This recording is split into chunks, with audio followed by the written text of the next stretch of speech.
Chapter 1. The red ink bled straight through the cheap notebook paper. Silas pressed the nib of his pen down hard enough to score the laminate desk beneath it, slashing a brutal, unbroken line through a freshman's paragraph, claiming the Aztecs had built Chichen Itza. The metal nib caught on the cheap pulp and tore it. He tossed the ruined page onto the stack of failing grades and reached for his coffee, keeping his eyes deliberately away from the TV mounted in the corner of his office. It didn't help the volume was low, but Hayes Bingham's voice still carried easily over the quiet hum of the apartment's AC unit. On the screen, Hayes strode across a soundstage dressed up to look like an inquisitor, torch in hand, tailored linen shirt, open a button too far, and confidently told 40 million viewers that the Maya had vanished overnight, gone without a trace. They didn't vanish, Silas told the empty room, his grip tightening around the warm ceramic of his coffee mug. There are 6 million of them. One of them fixes my car. Bingham was the golden boy of the network, a man who treated the grueling, dangerous discipline of archaeology like a glittering vanity project. Silas's phone vibrated against the glass top of his desk, rattling against a stack of ungraded midterms and breaking his focus. He set his mug down, checked the caller ID, and let out a long, slow breath before swiping the screen. "You're supposed to be asleep," Silas said. "Both of you, it's a school night." "It's almost Friday," his younger sister, Myra, argued over the speaker. "It's still a school night. Luca wants to ask you something, and he's being weird about it." There was a brief scuffle, the sound of the phone changing hands, and then his brother's voice came through, careful and rehearsed. "So for career day, Ms. Halloran said we could bring a video instead of a real person if the person lives far away." Luca took a short, nervous breath. "And I told everyone my brother finds lost cities, and my classmate Alina said that's not a real job. Alina's dad flies helicopters and the whole class clapped." Luca's voice dropped to almost nothing. "I just need one picture, one, of you somewhere that looks like the jungle." Behind him, Myra was stage whispering, "Tell him about the snake, tell him about the snake." Silas closed his eyes and pinched the bridge of his nose. He sat back in his comfortable downtown apartment, a world away from the cramped flat he had grown up in where their whole family slept in one room through the winter just to keep the gas bill down. He had made it out, but his parents were getting older, living on a factory pension that would not cover all of their expenses given inflation. The twins had been born the year the family immigrated, the year everything was supposed to get easier, but hadn't. "I'll get you a picture," Silas murmured, the hard edge dropping completely out of his voice. "A real one, no hat though." "Yes," a muffled eruption of victory crackled through the speaker. "Okay, Myra wants to talk, don't hang up."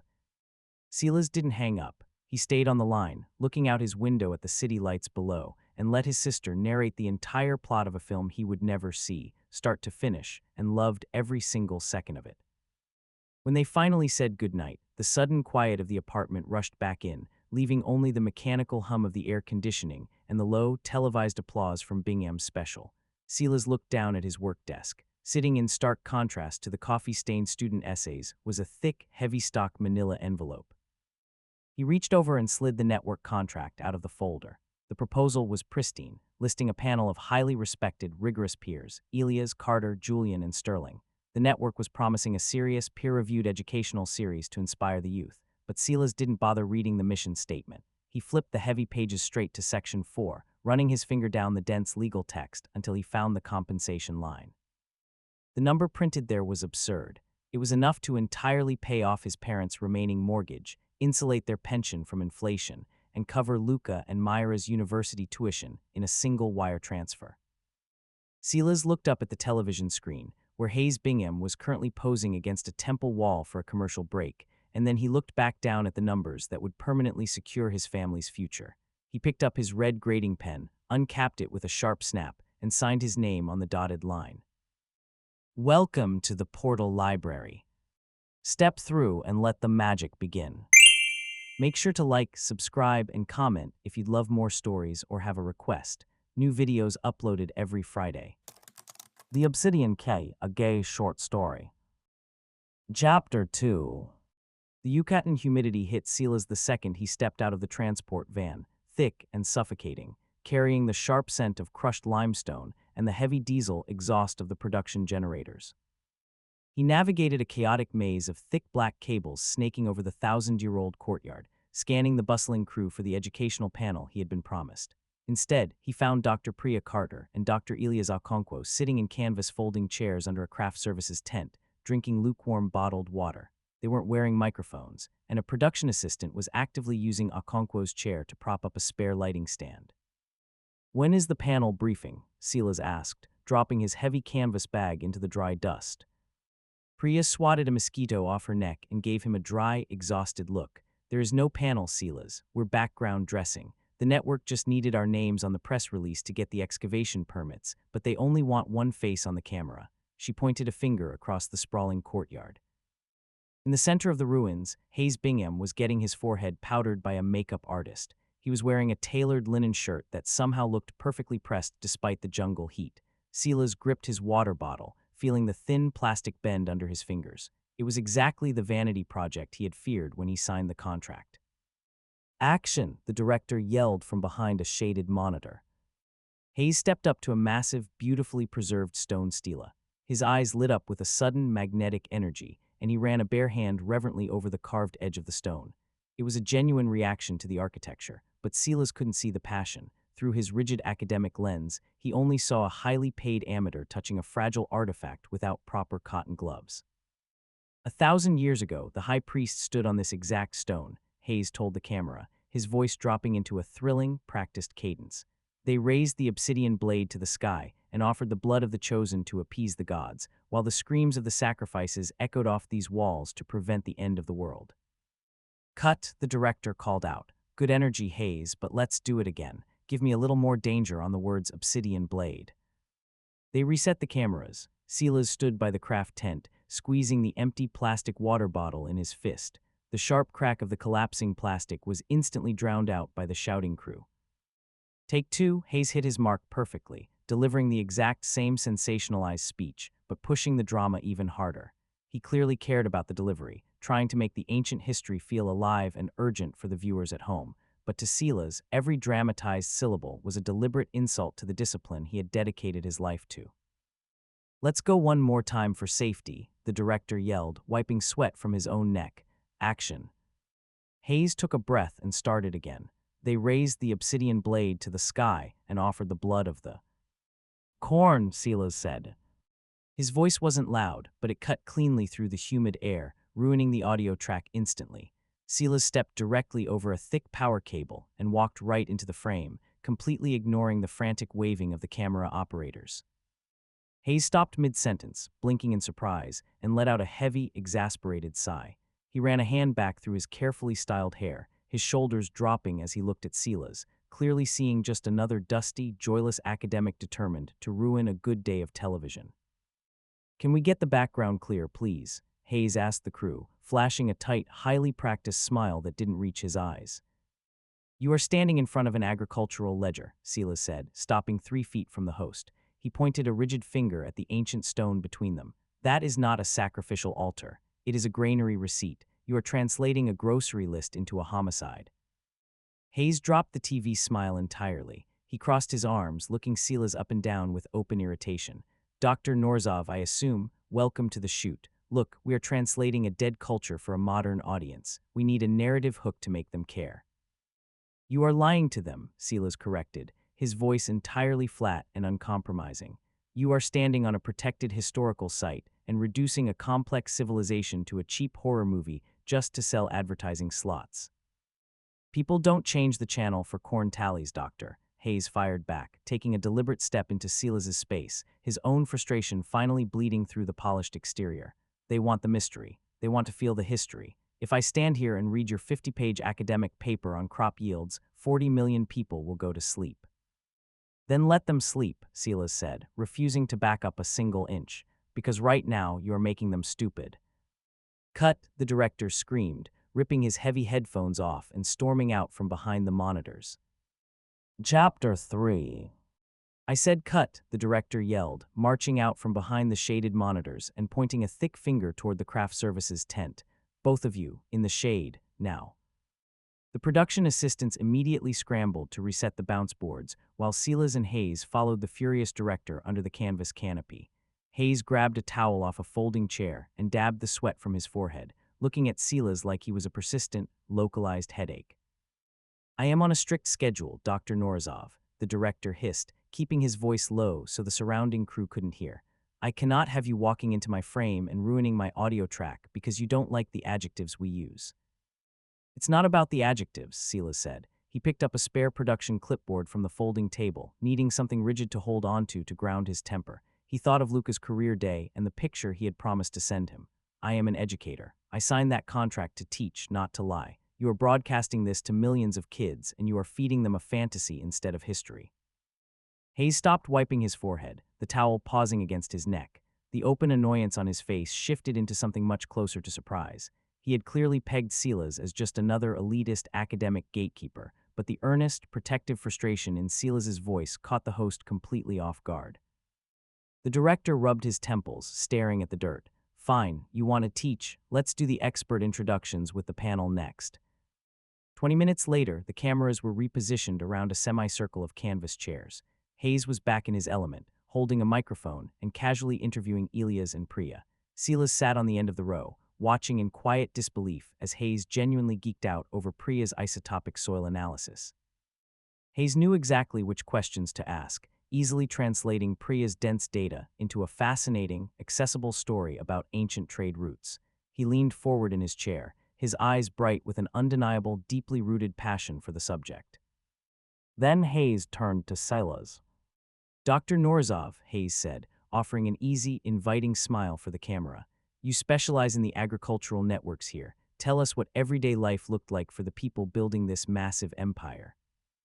It was a perfect, generous softball question. Silas stared straight down the camera lens, cleared his throat, and went completely rigid. The volumetric capacity of the primary storage pits indicates a sustained caloric surplus, Silas recited, his voice as flat and dry as the limestone dust at his feet. Based on the ceramic typologies, we can safely extrapolate a regional distribution system heavily focused on maize. Hayes's smile faltered slightly, but he immediately tried to save the take, leaning in with a dramatic, encouraging hand gesture. So, this wasn't just a local farm. It was the absolute lifeblood of a sprawling, powerful civilization. It was a farm, Silas corrected him, his tone completely inflexible, and a distribution center. Calling it their lifeblood implies a biological necessity that completely ignores the regional trade of secondary proteins. Behind the camera, the director slowly lowered his head into his hands. Hayes turned his microphone slightly away from his chest. Silas, you have to give me something to work with, he whispered, his voice tight with rising frustration. You are putting the entire crew to sleep. Just bend a little. I will not compromise the historical record for a cheap reaction shot, Silas fired back, refusing to soften his posture in the chair. It's not a compromise, it's a conversation, Hayes argued, finally breaking his pristine on-camera character. You have all the answers, but you have absolutely no idea how to talk to people. Enough, the director barked. He walked directly into the shot, grabbed the microphone out of Hayes's hand and pointed a finger at the dark, gaping entrance to the inner temple at the far edge of the ruins.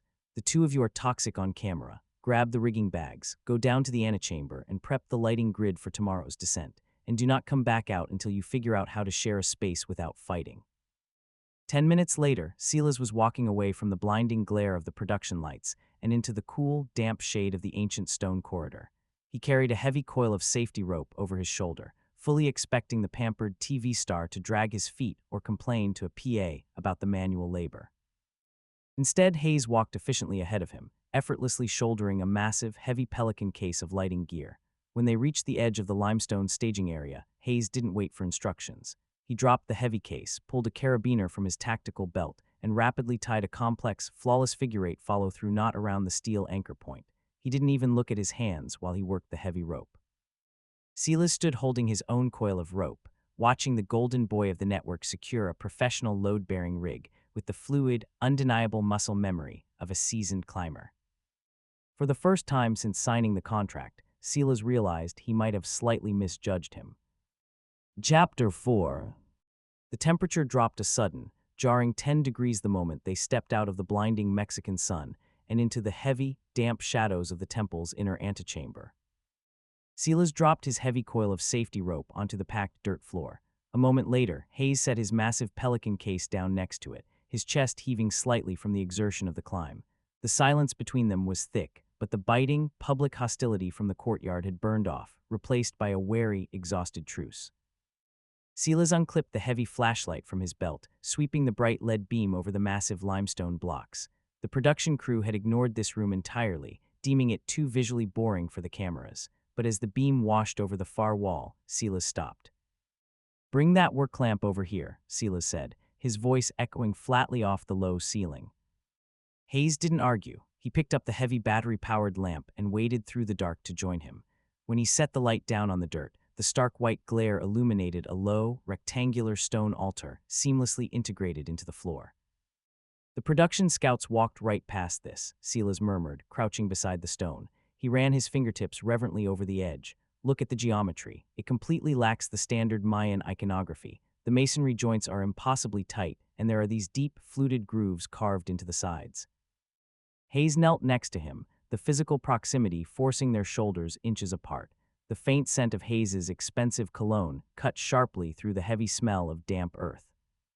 "It almost looks like an acoustic channel," Hayes said, his voice dropping into a quiet, genuine register. He traced the air above the groove without actually touching the fragile stone. "You think it predates the late classic period?" Silas looked over, his rigid posture faltering as he was caught slightly off guard. "You know the timeline." "I know a lot of things, Doctor," Hayes said, his tone turning cynical but devoid of the earlier anger. "I just don't lock them behind a $200 journal paywall where only 5 faculty members will ever read it." Silas tightened his grip on the handle of his flashlight. "We don't lock it away. We verify it. We do the grueling, unglamorous work of finding the absolute truth, rather than inventing a bedtime story to get ratings." "You hoard it," Hayes corrected, shifting his weight on the dirt floor, his deep passion finally bleeding through the TV host exterior. "You treat history like it belongs exclusively to the people with the right degrees, but it belongs to everyone, Silas. If I have to add a little theater to make a kid in Ohio care that these people actually existed, I will do it every time. A dead culture stays dead if nobody is listening." Silas stared at him in the harsh glare of the work lamp. The defensive wall he had built against Hayes cracked just a fraction. There was a genuine, fiercely protective collector sitting next to him, a man who didn't just want fame, but desperately wanted the world to share in the raw wonder of the past. Silas broke the eye contact first, looking back down at the altar. "There's a blockage here," Silas murmured, shifting the conversation back to the stone. He pulled a small, stiff-bristled brush from his cargo pocket. He leaned over the deep, fluted groove, carefully sweeping away a thick, calcified plug of dirt that had choked the channel for centuries. "It's a continuous air gap. It's designed to carry sound directly down into the foundation." Hayes leaned in closer, bringing his heavy metal flashlight up to get a better angle on the newly cleared channel. Why would they need to direct sound? Hayes shifted his boot on the uneven dirt floor. His balance faltered for a fraction of a second, and the heavy aluminum casing of his flashlight clanked hard against the raw, freshly exposed lip of the stone groove. It didn't make a standard, metallic clack. The ancient stone swallowed the impact entirely. A split second later, a deep, resonant hum erupted from the altar. It wasn't a sound Silas could hear so much as feel, a violent, low-frequency vibration that rattled instantly in his molars and sent the loose dirt dancing across the floorboards. Silas realized the architectural intent a single second too late. "Move," Silas barked, reaching out to grab the front of Hayes's shirt. But the acoustic seal had already hit its resonant frequency. The heavy limestone slabs beneath their boots fractured with a deafening crack. Silas felt the sickening, instant rush of absolute weightlessness as the solid earth simply gave way, plunging them both into the pitch-black, rushing dark of the temple floor. I hope you are enjoying this story so far. Let me know in the comments below if you would like a part 2 to this story. Don't forget to like and subscribe. Chapter 5. Silas woke up to the taste of pulverized limestone and absolute, suffocating darkness. He drew a sharp breath, immediately choking on the thick dust coating the back of his throat. He braced himself for the agonizing, white-hot flare of shattered bones, squeezing his eyes tightly shut as his hands frantically mapped his own body. He ran his palms over his ribs, checked his collarbone, and felt down the length of his legs. He was completely intact. "Norazov," a voice cut through the dark. It wasn't the polished, booming tone of a television host. It was a low, tightly controlled tactical whisper, completely devoid of panic. "Anything broken?" "No," Silas rasped, coughing violently into the crook of his elbow. He pushed himself up off the hard floor, his mind scrambling to apply logic to a terrifying physical impossibility. We fell at least 4 stories through solid rock. I don't even have a laceration. A small, high-powered lead beam snapped on. Hayes was kneeling 3 feet away, holding a military-grade penlight from his belt. He was covered in a thick layer of gray dust, but his linen shirt wasn't torn, and his arms were entirely unbruised. I noticed, Hayes said quietly, panning the narrow beam over the ground between them, and we didn't fall on rocks. Silas followed the beam of light. They weren't sitting on jagged limestone debris. The floor beneath them was a seamless, polished expanse of pitch-black stone that seemed to absorb the light entirely. Silas brushed the dust away with his palm, feeling a glassy, frictionless surface that carried a faint, unnatural warmth. It looked like pure obsidian, but the sheer scale of the unbroken slab defied every known engineering limitation of the ancient world. Before Silas could speak, the sharp, metallic clack of a rifle bolt locking into place echoed down the massive corridor. Hayes killed the light instantly. He didn't ask questions. Hayes lunged forward in the pitch black, grabbing the heavy canvas strap of Silas's field vest and hauling him backward. He slammed Silas into a narrow, vertical fissure in the polished stone wall, stepping in immediately behind him and pressing Silas flat against the cold rock to keep them entirely out of the corridor. The physical proximity was absolute. Silas was pinned against the smooth stone by the solid, unyielding weight of Hayes's chest, their breathing perfectly synced in the suffocatingly tight space. Through the dark, Silas felt Hayes's calloused hand cover his mouth, a silent, universal command to stop moving. Heavy, synchronized boots crunched against the stone floor. 3 sharp beams of green tactical lasers cut through the dusty air, sweeping rapidly across the polished obsidian just inches from their alcove. Then the voices started. Cranit la puerta, zaysich el artefacto, a gruff voice echoed off the walls. It was a jarring, abrasive bastardization of languages. Silas's linguistic brain locked onto the syllables, his fear briefly overridden by deep academic instinct. It was Russian syntax heavily spliced with a localized, indigenous dialect, a highly specific operational code designed to prevent intercepted radio chatter from making any sense to the local authorities. Silas turned his head a fraction of an inch, pressing his lips directly against Hayes's ear. "They are securing the doors," Silas breathed, the vibration of his whisper barely moving the air. "They are sweeping the grid for an artifact. They aren't local." Hayes didn't flinch. He just gave Silas's shoulder a single, firm squeeze of acknowledgement, his heart hammering a steady, rapid rhythm against Silas's back. They stayed completely frozen in the rock fissure for 5 agonizing minutes as the sweeping green lasers and heavy boots faded deeper into the cavern. Only when the silence fully returned did Hayes slowly drop his hand from Silas's mouth. Neither of them stepped out of the narrow fissure. In the pitch black, Silas felt a fine, violent tremor working through the arm Hayes still had braced against the stone beside Silas's head. The adrenaline was finally crashing. "Sit down," Silas whispered, shifting his weight in the tight space. "Before you fall down, you're shaking." "I'm aware," Hayes breathed. Silas heard the slide of fabric against rock as Hayes lowered himself to the floor of the alcove, followed by a sharp intake of air, pulling it in like he had been holding it for the full 5 minutes. "Give me a second. The cameras and the crowds I can do in my sleep. Getting hunted by a paramilitary squad requires a slightly different rehearsal." Silas crouched down across from him, his boots scraping softly against the obsidian. He wasn't shaking. He felt a cold, familiar steadiness anchoring his chest, a reflex he hadn't needed to use in 2 decades. "You froze a half-second before I even registered the sound of the rifle," Silas said, keeping his tone perfectly flat, laying out the facts exactly as he would present a stratigraphy report. "You had me off the floor and pressed behind cover before my brain even processed the threat. And back in the courtyard, you tied a load-bearing figure 8 without looking." Silas rested his forearms on his knees in the dark. Who pays a man to spend his life playing a glittering idiot on television when he clearly knows how to survive a war zone?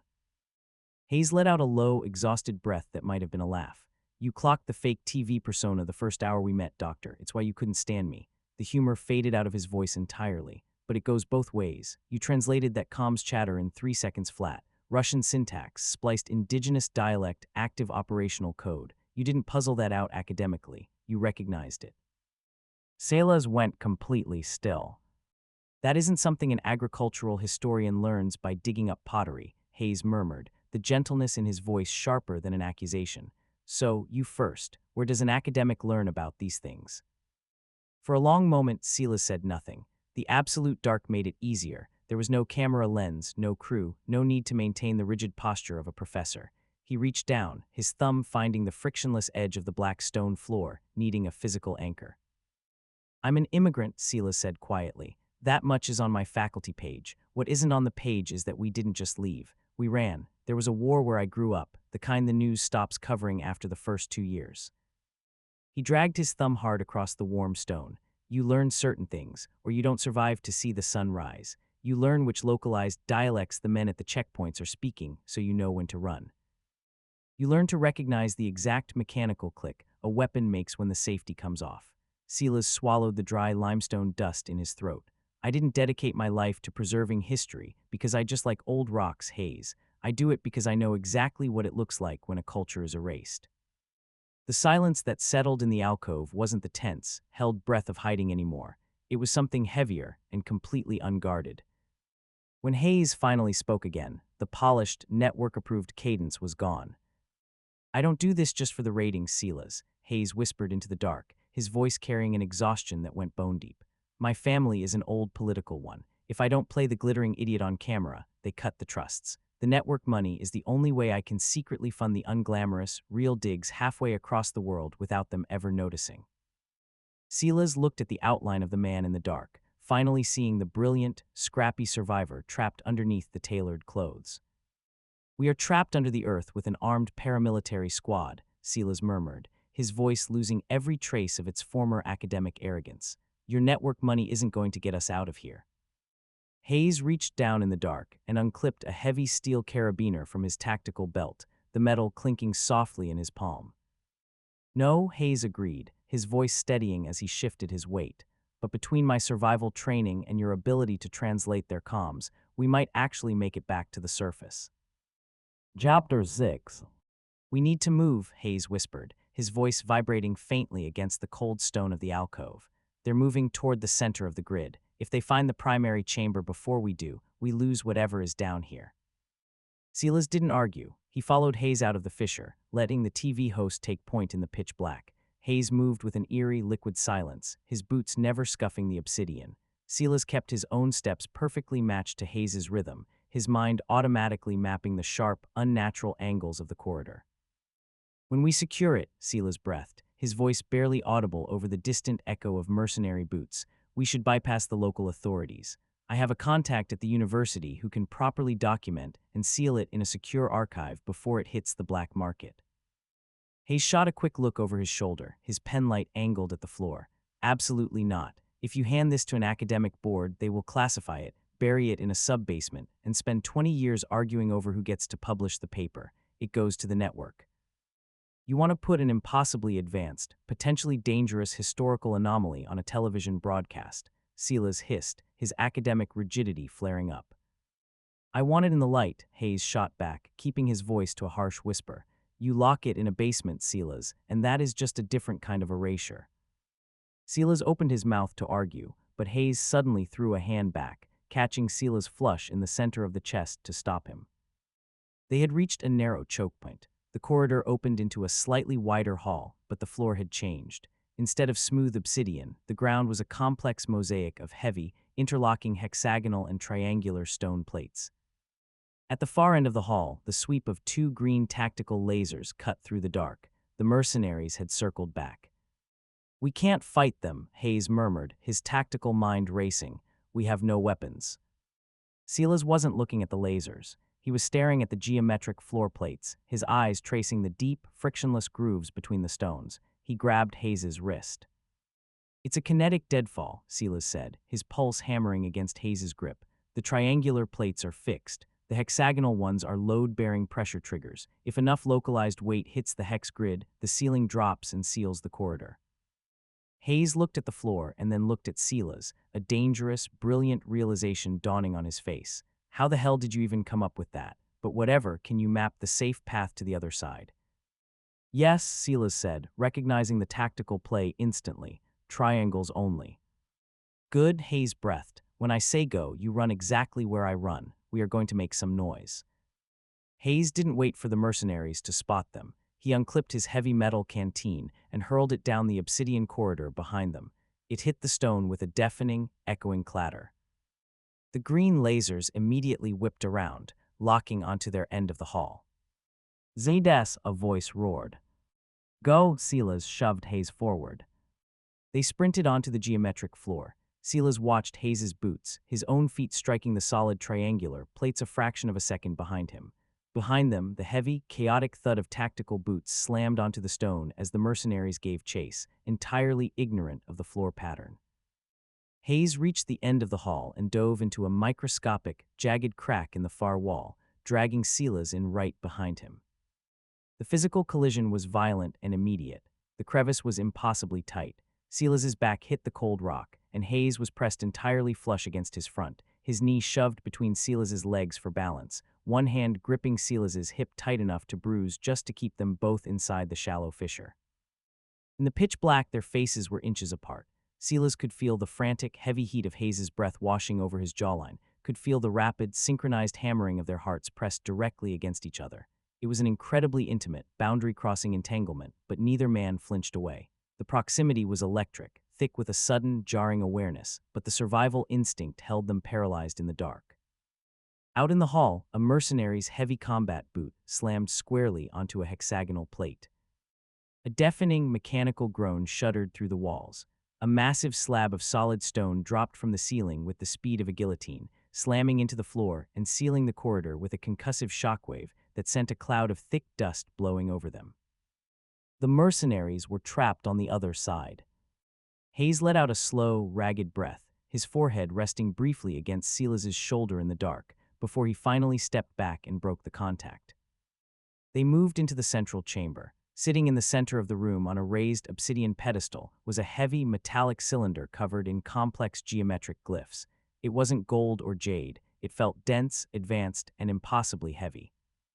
Silas stepped up to the pedestal, wiping the dust from the cylinder. He recognized the syntax of the geometric bands. "It's a localized locking mechanism," Silas murmured, gripping the metal rings. He twisted the top and bottom bands, aligning the geometric angles perfectly. The engineering logic is sound, but it isn't releasing.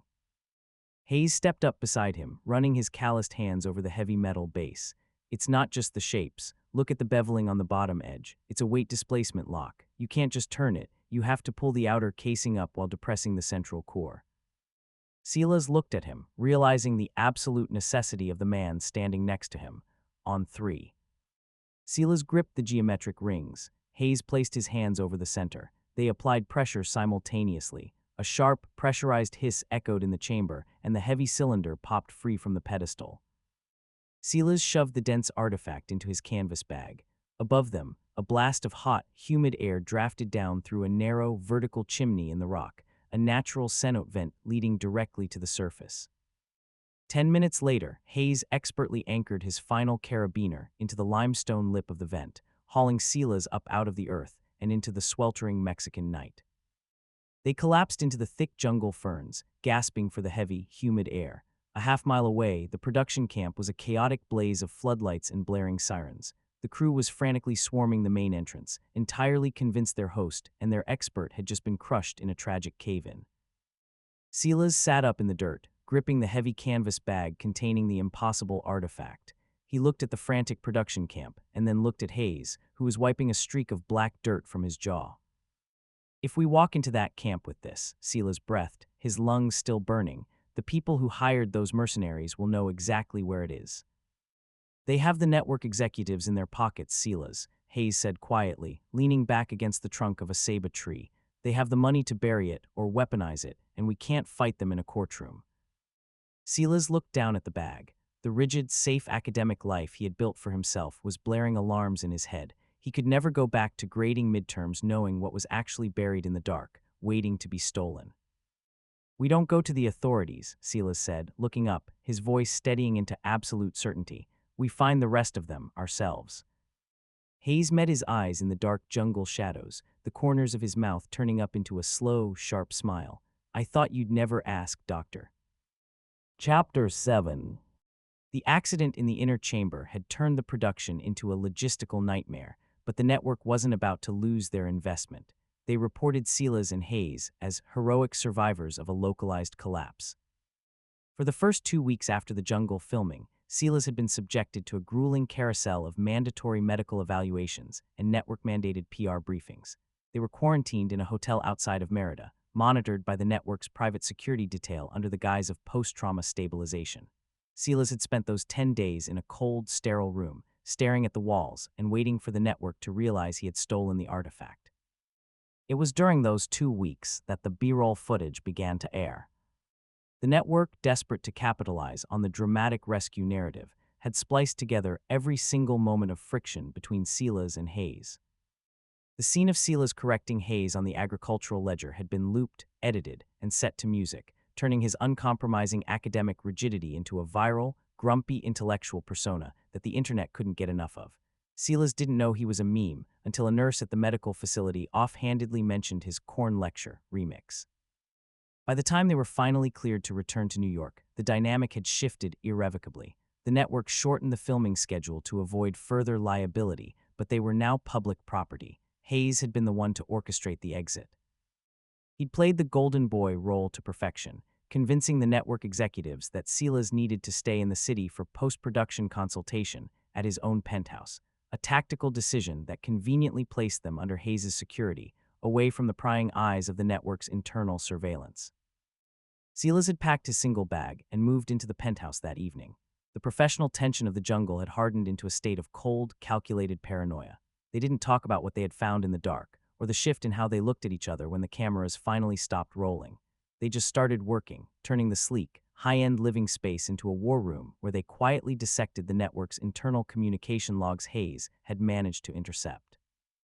"They made a techno remix out of you saying the word corn, doctor," Hayes said, sliding a sleek glass of bourbon across the mahogany kitchen island. "It currently has 4 million views on TikTok." Silas didn't look up from the dense, translated mercenary logs spread across the marble counter. It had now been 3 weeks since they crawled out of the jungle, and they had spent every day locked inside Hayes' sprawling, high-security Manhattan penthouse. "I am a rigorously peer-reviewed historian," Silas muttered, dragging a yellow highlighter violently across a printed page. "I am not a meme." "You are a viral sensation," Hayes corrected, leaning against the counter in a soft cashmere sweater, a deeply amused smirk playing on his lips. "The internet loves a grumpy academic putting a TV host in his place. They're calling you the thinking man's heartthrob. The network is furious, but the PR team is trying to figure out how to put your face on a billboard." "If they put my face on a billboard, I will burn it down," Silas said, finally looking up, his jaw set. "Are you practicing the lock-picking drills or just browsing social media?" "I can do both," Hayes said, casually tossing a small brass padlock onto the counter. It was already popped open. "I'm ready for tonight." Tonight was the black market auction. The logs they had translated pointed to a private gala at a museum downtown, where the Shadow Society was quietly moving another piece of the ancient obsidian tech. An hour later, Silas was standing in the center of Hayes' massive walk-in closet, completely out of his depth. He was wearing a bespoke, midnight blue tuxedo Hayes had procured for him, but the stiff collar and the unfamiliar weight of the silk felt like a straitjacket. Silas fumbled angrily with the black silk bow tie, his calloused fingers entirely failing to form the knot. "Stop fighting it," Hayes murmured, stepping into the warm, low-lit space of the closet. Hayes was already fully dressed in a sharp black suit that fit him like armor, the TV host charm entirely replaced by the quiet, lethal focus of the man Silas had met in the dark. Hayes stepped into Silas's space, gently batting Silas's hands away from his collar. The physical proximity was instant and suffocating, instantly mirroring the agonizingly tight rock fissure from the temple. But this time, they weren't covered in limestone dust, and they weren't running for their lives. Hayes reached up, his knuckles brushing lightly against the sensitive skin of Silas's throat as he deftly worked the silk tie. Silas's breath hitched. He looked down at Hayes' hands and then up into Hayes' eyes. The amused banter from the kitchen was completely gone. Hayes' gaze was dark, heavy, and fixated on Silas's mouth. Silas didn't think about it. The rigid control he had maintained for 3 weeks finally snapped. He reached out, his large hands gripping Hayes violently by the waist, and backed him hard into the heavy wooden doors of the closet. Hayes let out a sharp, breathless gasp as his spine hit the wood, but he didn't pull away. Instead, Hayes' hands tangled instantly into Silas's hair, pulling his face down as their mouths finally crashed together. It wasn't a gentle or practiced kiss. It was desperate, bruising, and heavy with the adrenaline they had been swallowing since Mexico. Silas tasted bourbon and heat, his tongue sliding against Hayes's, demanding a friction that Hayes eagerly surrendered to. Hayes let out a low, ragged moan into Silas's mouth, his fingers gripping Silas's shoulders tight enough to dig through the expensive wool jacket. Silas broke the kiss just long enough to drag his mouth down the side of Hayes's neck. He bit down hard on the soft skin, right above the stiff collar of Hayes's shirt, feeling the rapid, frantic hammering of Hayes's pulse against his lips. "The gala," Silas rasped, his voice unrecognizable and thick with want, his hands sliding down to grip Hayes's thighs, lifting him effortlessly off the floor. "Fuck the gala," Hayes breathed out, wrapping his legs tight around Silas's waist, his polished armor completely shattered. "Put me on the bed." Silas carried him out of the closet and dropped him onto the heavy duvet of the master bed. The expensive suits they had just put on were torn off and discarded onto the hardwood floor in a frantic, tangled mess. Stripped down to the bare heat of their skin, Silas pinned Hayes to the mattress, letting his heavy, solid weight settle fully over him. The quiet of the penthouse was broken entirely by the sound of their ragged breathing, the desperate slide of skin against skin, and the sharp, unfiltered sounds Hayes made every time Silas's calloused hands claimed a new piece of him. They didn't hold anything back. Every touch was a confession, every breathless whisper into the darkened anchor. When the release finally crashed over them, it was heavy, exhausting, and perfectly shared, leaving them tangled in the ruined sheets, anchored firmly to each other. 2 hours later, the heat of the penthouse was a distant memory. The museum gala was a blinding sea of crystal chandeliers, expensive champagne, and classical music. Silas and Hayes moved seamlessly through the crowd in their tailored suits, playing their respective parts perfectly. Silas hacked the digital security keypad on the restricted fourth floor, while Hayes charmed a pair of wandering security guards down the hall. The door unlocked with a quiet click. They slipped into the dark, private viewing room where the Intel ledger was supposed to be kept. Silas moved toward the glass display case in the center of the room, pulling a small decryption drive from his pocket. But before the drive even touched the glass, the heavy oak doors slammed shut behind them, locking with a loud, magnetic clank. The lights flooded on. They weren't alone. Standing at the far end of the room wasn't a squad of nameless mercenaries. It was a group of 5 people in immaculate evening wear. Silas's blood ran ice cold as he scanned their faces. He recognized the man on the far left from a global summit on international banking. The woman in the center was a United States senator who sat on the Armed Services Committee, and standing right beside her, holding a suppressed tactical pistol, was the chief executive officer of the very network that paid Hayes' salary. "You really thought this was just a black market fencing operation, Hayes?" the CEO asked, his voice echoing smoothly off the marble walls.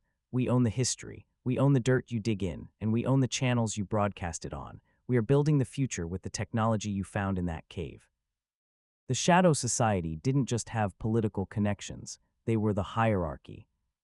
Hayes didn't bother offering a television smile. He didn't say a word, he just moved. Hayes grabbed a heavy bronze statue off a nearby pedestal and hurled it flawlessly into the main lighting breaker on the wall, plunging the room into chaotic, strobing emergency light. "Move," Hayes roared. Silas ducked as a suppressed bullet shattered the glass case above his head. He drove his shoulder hard into the nearest guard, sending the man crashing through the secondary glass doors leading to the fire escape.